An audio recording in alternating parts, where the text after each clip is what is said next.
Wa chuan in nuam zo panin kan le chu muna kan te kan zo to ama kan she om la kal sari in nuam chu kan chamang nal pa ne na chen in living kan zaya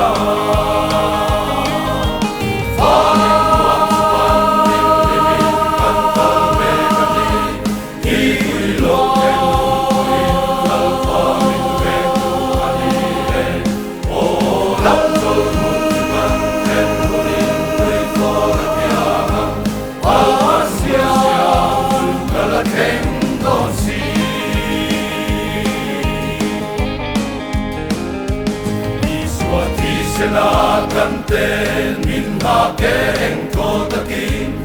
in tu om ta ka om tui fon pia vali le tu om ta ka mi chitin tan mun na om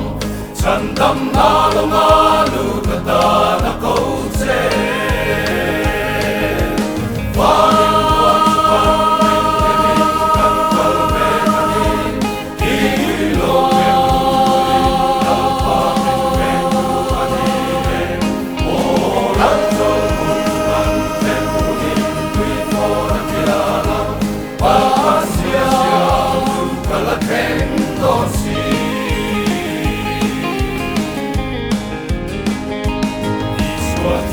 na kan te